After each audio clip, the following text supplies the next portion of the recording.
जी, बिस्मिल्लाहिर्रहमानिर्रहीम। आज हम पढ़ेंगे इंडस्ट्रियल हैज़र्ड से रिलेटेड। ये जो टॉपिक है, जैसे मैं अभी आपको सारे के सारे टॉपिक जनरल टॉपिक ही पढ़ा रहा हूँ, जो स्पेसिफिकली एक ही ख़ास टाइप की इंडस्ट्री, केमिकल इंडस्ट्री के लिए नहीं है, बल्कि हर तरह की केमिकल इंडस्ट्री में वो इक्वल कंट्रीब्यूशन है उन चीज़ों का, जो अभी तक हम पढ़ रहे हैं। तो हम जनरलाइज़ चीज़ें अभी पढ़ रहे हैं, तो उसमें एक जनरलाइज़ टॉपिक है, वो इंडस्ट्रियल सेफ्टी से रिलेटेड है। कि इंडस्ट्री में अगर आपके हैज़र्ड्स हैं वो कौन से हैं, किस तरह के होते हैं और उन हैज़र्ड से हमने कैसे निपटना है। और अगर वो हैज़र्ड्स होते हैं उनको रोका कैसे जा सकता है। और जो इससे भी इम्पोर्टेंट चीज़ है वो ये है कि जो इंडस्ट्रियल सेफ्टी, किसी भी केमिकल प्रोसेस के लिए हम कोई भी प्रोसेस डिज़ाइन करते हैं तो सेफ्टी फर्स्ट हमारी प्रायोरिटी होती है।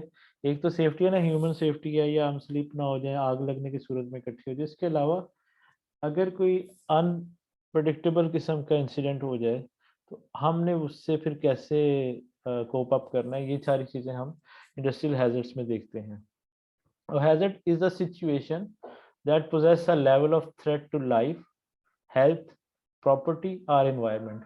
इसमें अगर आप देखें तो लाइफ है, ये आपके ह्यूमन से रिलेटेड है या आपके कोई भी जानदार चीज़ है, जानवर भी हो सकते हैं, एक्वेटिक लाइफ भी है।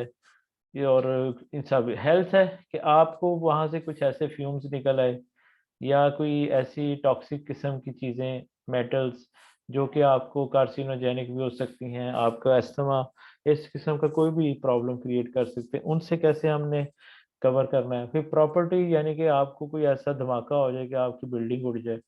तो इस और उसके बाद फिर आ जाता है आपका एनवायरनमेंट, कि आपके वो इकोसिस्टम को डिस्टर्ब कर रहे हैं।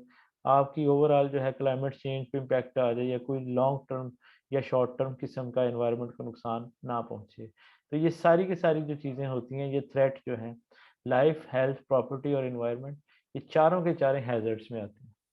तो industrial hazard may be defined as any condition produced by industries that may cause injury or death to personal or loss of product or property। तो फिर हम इस तरह से इंडस्ट्रियल हैजर्ड्स की डेफिनेशन को इस तरह से हम लेते हैं। तो सेफ्टी क्या है? Safety is simple term means freedom from the occurrence of risk और इंजरी और लॉस।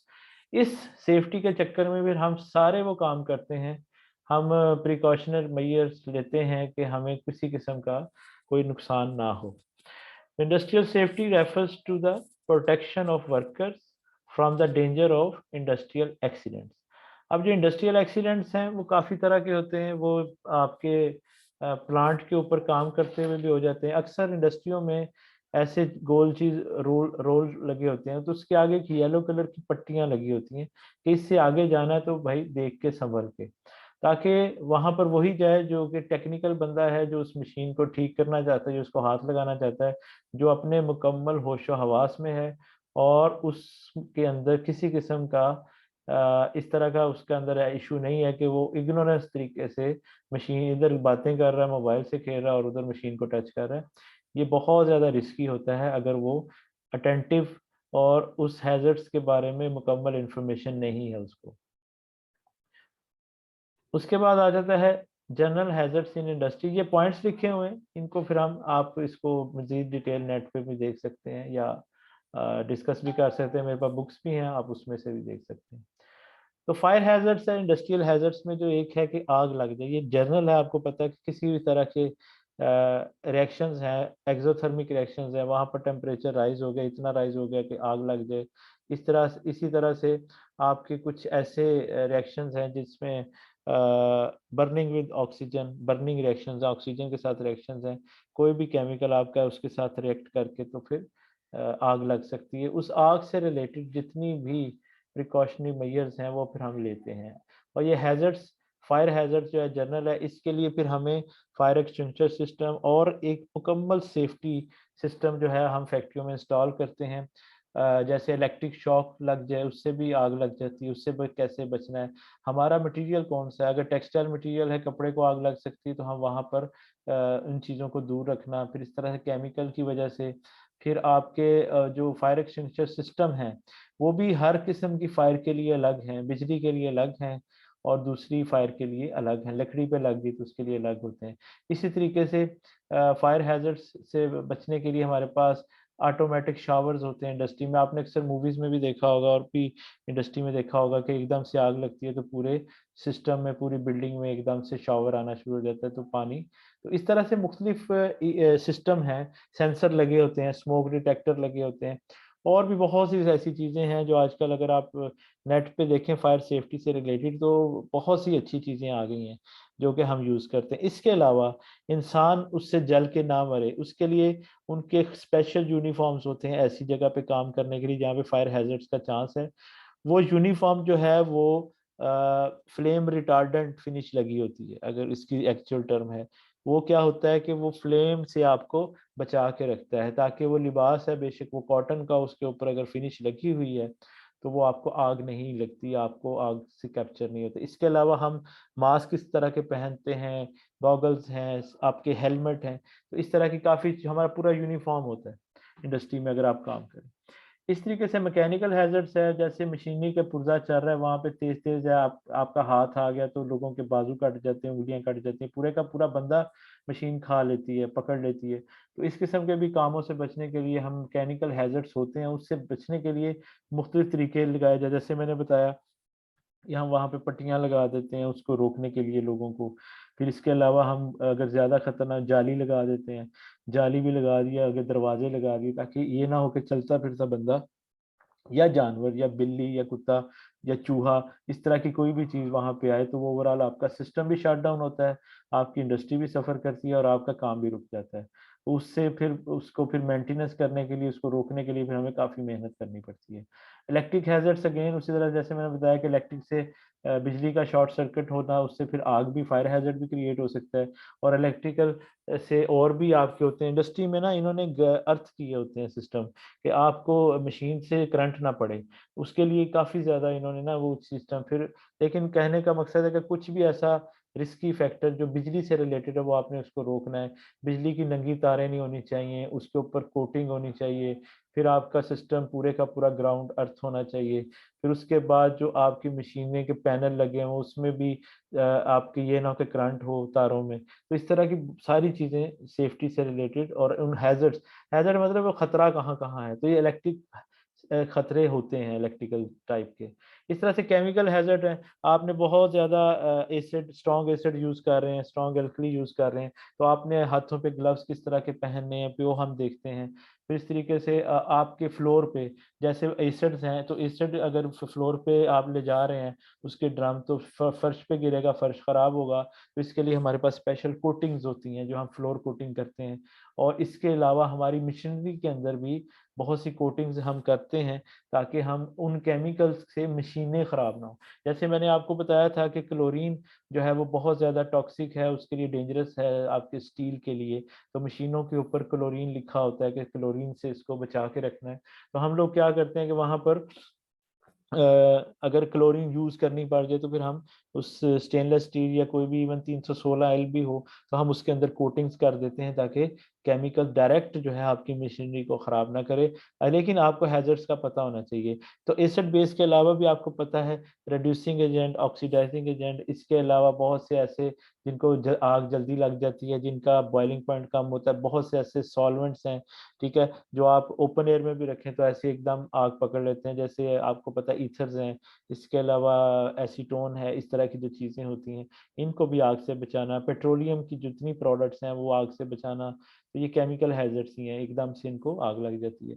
मतलब इसके अलावा एक करोसिव मटेरियल होते हैं जो कि फ़ौरन से आपकी मशीन भी ख़राब कर देते हैं और आपको भी। अब बहुत सी चीज़ें ऐसी हैं जैसे साइनाइड है, इस तरह से हमें इनका पता होना चाहिए कि जो केमिकल हम यूज़ कर रहे हैं वो इंडस्ट्रियल स्केल पे जो या हम बना रहे हैं या रॉ मटेरियल यूज़ हो रहा है या हमारा एज़ अ बाई प्रोडक्ट निकल रहा है। अगर वो बाई प्रोडक्ट के तौर पे निकल रहा है तो उसका एयर एमिशन होगा, तो उसका भी ध्यान रखना कि जैसे क्लोरीन गैस है या कोई और टॉक्सिक किस्म की गैसें हैं। तो हमें ओवरऑल जितने भी केमिकल चीज़ें हैं, चाहे वो लिक्विड फॉर्म में है, चाहे वो सॉलिड फॉर्म में है, चाहे वो गैसियस फॉर्म में है, हमें उनसे बचना है और वो भी खतरा है।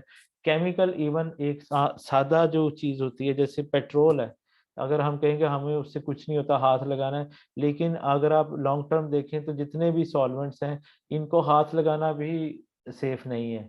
बहुत से लोग ऐसे हैं जैसे इंडस्ट्री में हो, जैसे टेक्सटाइल में भी मैंने देखा है कि हाथ गंदे हो जाते हैं रंग से, जब डाइंग में, खाते में, प्रिंटिंग में काम करते हैं तो रात को शाम को जाते हुए वो क्या करते हैं, सोडियम हाइड्रोसल्फाइड और कास्टिक सोडा लेके हाथों पे मलते हैं, क्योंकि साबुन से वो साफ नहीं होता। तो वो क्या करते हैं, उससे ज़रा साफ फौरन हो जाता है, रंग का आटा है वो।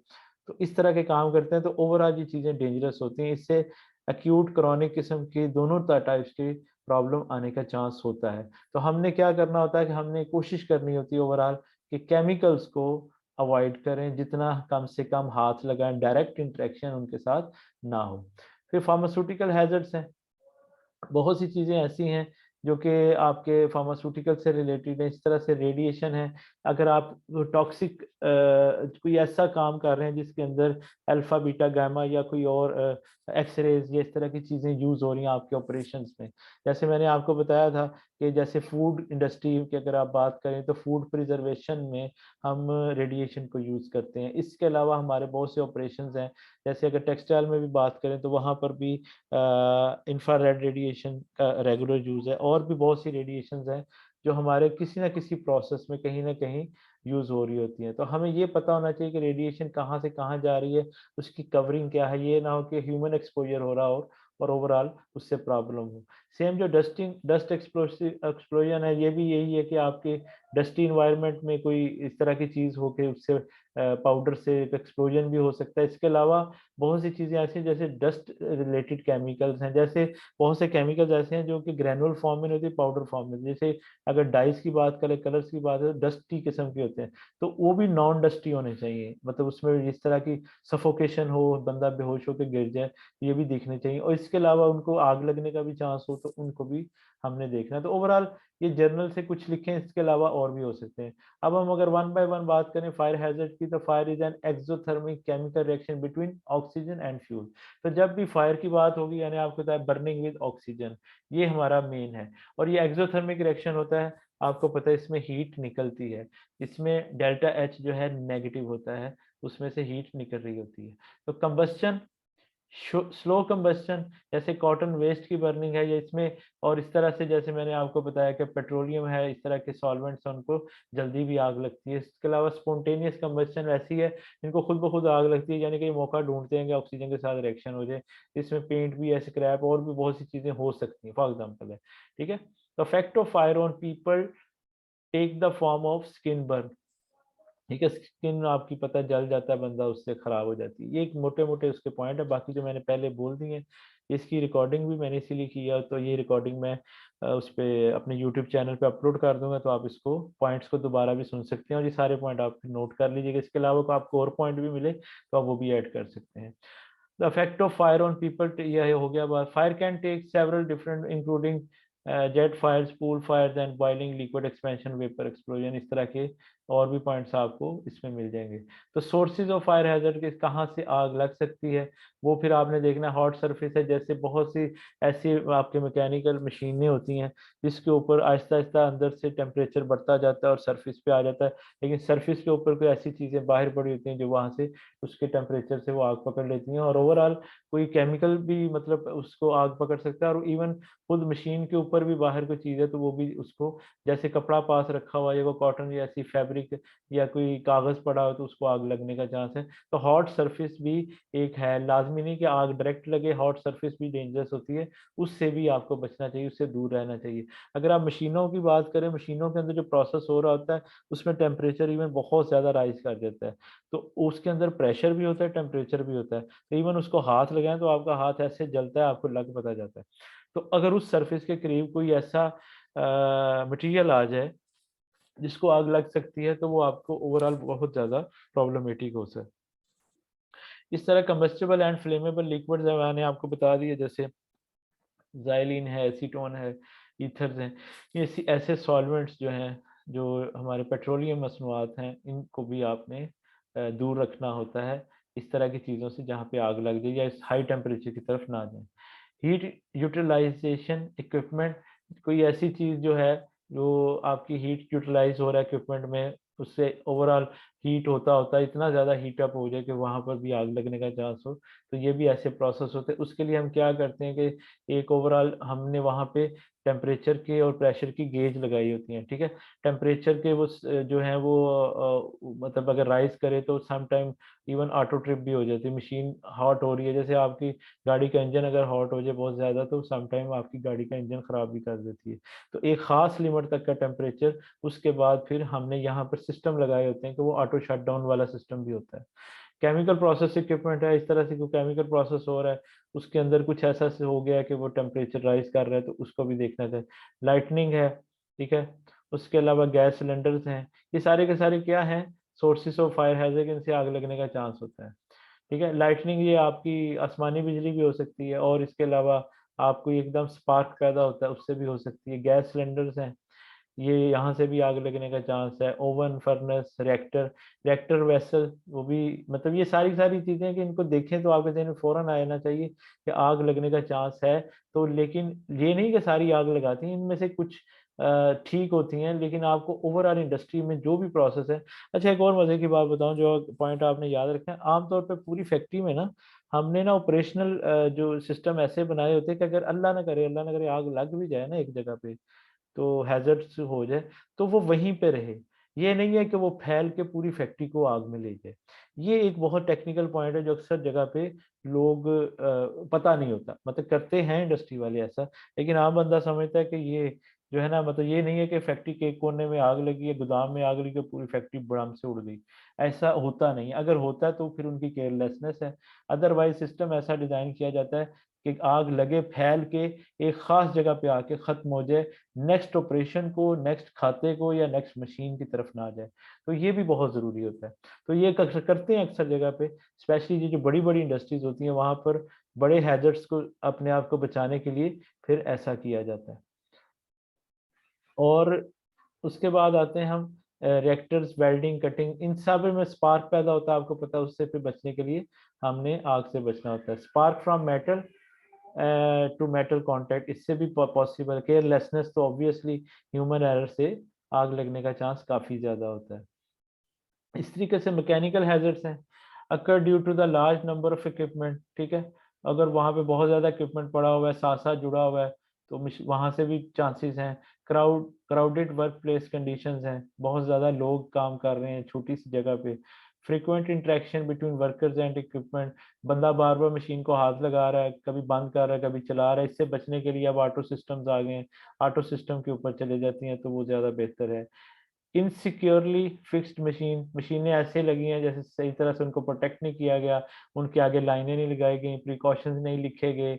मशीन के आगे जहाँ पर मसला था ज़्यादा तेज़ी से कुछ चीज़, बेल्ट चल रहे हैं, रोले चल रहे हैं, उसके अंदर गरारियाँ सी घूम रही हैं, उनके आगे कोई शील्ड नहीं लगी, इस किस्म के चीज़ें हैं। वॉर नॉट टियर्ड पार्ट्स हैं, इसमें भी हो जाता है, जैसे उसकी जाली लगी है, जाली फटी हुई है, उसमें वैसे ही बंदे का कपड़ा फँस जाए, कोई और चीज़ फँस जाए तो काफ़ी चांस है।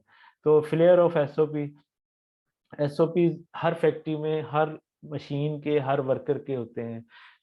इसका मतलब होता है जो आपके ऑपरेटिंग प्रोसीजर्स हैं, हमने उनको स्टैंडर्डाइज़ किया हुआ है कि नहीं किया, जैसे पता हो ये मशीन कैसे चलती है। हर मशीन के ऊपर एसओपी लिखा होता है कि इसको स्टार्ट कैसे करना है, बंद कैसे करना है, किसी नुकसान की सूरत में। इवन अगर पाकिस्तान की बात करें तो दोनों लैंग्वेज में, इंग्लिश और उर्दू दोनों में लिखे होते हैं और अक्सर जगह पे ये चीज़ें होती हैं। अगर फिर भी नहीं करता कोई तो वो फिर उसकी नाअहली है और उससे फिर प्रॉब्लम ही होगा। डेंजरस पार्ट्स जो हैं उसका बताया जाता है। नेग्लिजेंस से बचने के लिए ट्रेन्ड ऑपरेटर्स होते हैं जो कि उनको पहले ट्रेनिंग प्रॉपर दी जाती है, फिर उसके ऊपर खड़ा किया जाता है। विदाउट ट्रेनिंग कभी भी मशीन के ऊपर काम नहीं करवाया जाता। उसकी वजह ये है कि वो बंदा जो है उसको नहीं पता कि ये चीज़ कैसे है, तो वो अपने लिए भी नुकसान होगा, फैक्ट्री के लिए भी होगा, कॉस्ट और पैसा और सारी चीज़ें डैमेज होंगी। Factor responsible are physical capability of worker may not meet the job requirement, यानी कि बंदा इतना वेल ट्रेन्ड नहीं है। Physiological factor age, sex, time, experience, इसके साथ भी है। बहुत से काम ऐसे हैं जैसे सेक्स मुराद के, अगर वो फीमेल के करने वाले नहीं है, मतलब जैसे लोडिंग करना तो इतनी नहीं है तो मर्द उसके लिए लगाते हैं। एज फैक्टर है, कोई बूढ़ा आदमी है उसको हमने लगा दिया ऐसे काम पे तो हैजर्ड्स का चांस होगा। टाइम जल्दी जल्दी करवा रहे हैं तो तेजी से भी काम खराब हो जाता है। एक्सपीरियंस नहीं है तो इनएक्सपीरियंस होने की वजह से भी ये चीज़ें होने का चांस होता है। हमने ये सारी चीज़ों से ओवरऑल बचना होता है। तो इलेक्ट्रिकल हैजर्ड्स आपको बता दिया था मैंने, इलेक्ट्रिसिटी के लिए भी हमारे पास चीज़ें हैं। अच्छा, मैं अब यहाँ पर सेशन ऑफ करके ना दोबारा से इस सेशन को चलाता हूँ। आप क्योंकि ये जो इसका टाइमर पूरा हो रहा है, इसके मीटिंग टाइम जो है वो 6 मिनट रह गए हैं। लेकिन मैं चलें 6 मिनट में इसको देखता हूँ, इलेक्ट्रिक हैज़र्ड को कवर करता हूँ। फिर जैसे मीटिंग ख़त्म होगी ना, तो आप दोबारा से फिर मैं उसको करके ग्रुप में मैसेज करूँगा, तो आप दोबारा से जॉइन कर लेना। Electricity is the flow of electrons from the substance which allows transfer of electrical energy from one आपको पता है इलेक्ट्रिसिटी ट्रैवल करती है, फ्री इलेक्ट्रॉन्स मिलते हैं, मोस्टली इलेक्ट्रोपॉजिटिव मेटल्स जो होती हैं उनमें से इलेक्ट्रॉन्स का फ्लो होता है, तो इसी वजह से मेटल्स ही हम यूज़ करते हैं। लेकिन ये जो डाटा दिया हुआ है इसमें ये है कि कितना ज़्यादा कोई करंट लेवल जो है वो डेंजरस है, जिसके लिए आप प्रॉब्लम में आ सकते हैं। हाउ शॉक अगर कोई इलेक्ट्रिक शॉक है 1 मिली एम्पेयर तक का जो proper effect on human body, slight tingling sensation, जैसे एक आम अर्थ पड़ जाता है आपको, उतना है। तो 5 मिली एम्पेयर में slight shock felt not painful but disturbing, ठीक है। एक प्रॉब्लम का ये हर एक लेवल पे, जैसे 5 से 150, 1000 से 4000, 300, 10,000, ये सारे के सारे आहिस्ता आहिस्ता अगर आप देखें तो फाइनली जो है cardiac arrest, severe burn and probable death. तो करंट के लेवल हैं, मुख्तलिफ करंट के लेवल पे आपको कहाँ तक बर्दाश्त कर सकता है एक ह्यूमन, ये सारे उसमें हमने मेंशन किए हैं। जैसे ये अगर आप ये देखें तो मस्कुलर कंट्रैक्शन, नर्व डैमेज, अक्सर आपने देखा होगा करंट पड़ता है उसके बाद बंदे को ऐसी फीलिंग आती है जैसे फालज हो गया या कोई चीज़ होगी, तो इस तरह की चीज़ें लोगों को हो जाती हैं। या एक बाजू काम करना छोड़ देता है, हाथ काम करना छोड़ देता है, तो कोई ना कोई बॉडी पार्ट भी डैमेज हो जाता है करंट से। लाजमी नहीं कि सीधी डेथ ही हो या बंदा बच जाए, कुछ ऐसी चीज़ें होती हैं जो इरिवर्सिबल लॉस में आती हैं डेथ के अलावा भी। तो the most common frequent cause of electric injury death, जी सायरा बोलें। सर आपकी आवाज़ बहुत कम आ रही है। आवाज़ कम आ रही है? जी सर। अच्छा, मैं तो वैसे ऊंचा ही बोल रहा हूँ, आवाज़ पता नहीं अब ठीक है आवाज़। सर अब ठीक हो गई है। अच्छा अच्छा, वो हाँ जी मैंने अब ठीक है। हैंड फ्री वो ज़रा शर्ट के साइड पे चली गई थी, चले थैंक यू। अच्छा, the most frequent cause of electric injury death are contact with power lines, अगर उसके साथ आपका कॉन्टैक्ट होता है तब भी मसला है। पाथ टू ग्राउंड, मिसिंग और discontinued, equipment not used in manner prescribed, improper use of extension and flexible cords, electric shocks and burn due to poor indication facility. इसके अलावा भी बहुत से पॉइंट्स अगर आपको मिलते हैं तो आप लिख सकते हैं। Wiring fault and improperly wired equipment, sparking at loose connection. तो इस तरह से आपकी चीज़ें, electric hazard, do not touch, इस तरह के साइन आपको अक्सर जगह पे नज़र आएंगे इंडस्ट्री में, जो कि आप उससे बचने के लिए करते हैं। उसके बाद आता है हमारा chemical hazard. Chemical hazards are toxic, यानी कि टॉक्सिसिटी, उससे आपने मतलब आपने चख लिया या आपने इनहेल कर लिया या आपने सूंघ लिया, वट एवर कुछ भी हुआ है, तो आपको आपके बॉडी पार्ट्स, नर्व्स या आपकी डेथ के काज बन जाए, तो वो टॉक्सिक है चीज़। क्रोसिव, जो आपका मटेरियल ख़राब कर दे। इरिटेंट, जो आपको ऐसे खुजली और खुरक जी पड़ जाती बदन में। कार्सिनोजेनिक, बहुत सी चीज़ें हैं जिससे कैंसर काज हो जाता है। जैसे मैंने आपको बताया था फॉर्मल्डिहाइड है, इस किस्म की जो चीज़ें हैं वो अगर आपकी एक हद से ज़्यादा हो, जैसे अगर आपके कपड़े में भी अगर 20 ppm से ज़्यादा हो तो बेबी के लिए डेंजरस है। 70 ppm की लिमिट है आपकी एडल्ट की। लेकिन अगर आप बहुत से वैसे ब्रांड्स हैं जो कि कहते हैं कि ज़ीरो फॉर्मल्डिहाइड हो, मतलब 20 ppm भी ना हो, तो ये हर ब्रांड की, हर फैब्रिक की अपनी प्रॉपर्टी है, तो ये भी देखना पड़ता है। फ्लेमेबल, बहुत से केमिकल्स ऐसे हैं जिनको आग लग जाती है, ये बात पहले भी ऊपर डिस्कस होगी, तो ये आपने म्यूटाजेनिक्स होते हैं। इसके अलावा अगर आप देखें तो केमिकल रिएक्शंस में get out of control due to, किस वजह से हो सकते हैं? रॉन्ग रॉ मटेरियल, आपने फॉर एग्जांपल एक रिएक्शन करवाना था, उसमें आपने कोई और चीज़ डाल दी जो कि नहीं डालनी चाहिए थी। बहुत सी चीज़ें ऐसी हैं जो कि फ़ौरन से रिएक्ट करती हैं, उनके लिए वेसल और कंडीशन या उनकी जो स्पीड है वो कंट्रोल में रखनी पड़ती है। तो हम लोग क्या करते हैं, स्पीड तेज़ कर दी एकदम से, उसमें फिर कोई हमने स्टेबलाइजिंग एजेंट या कोई ऐसा केमिकल डालना होता है जो कि उसको थोड़ा सा रोक के रखे उसकी चीज़ को आहिस्ता-आहिस्ता से स्लो रिलीज़ हो। तो हमें बहुत सी चीज़ें वहाँ पे मैनेज करनी पड़ती है। अगर रॉ मटेरियल इस तरह के हैं जो सडनली रिएक्ट करते हैं, तो उसके लिए फिर हमें मैनेज करना पड़ता है। पाइपलाइनों का हिसाब, उसकी स्पीड का हिसाब, उसका फ्लो रेट, हर चीज़ देखनी पड़ती है।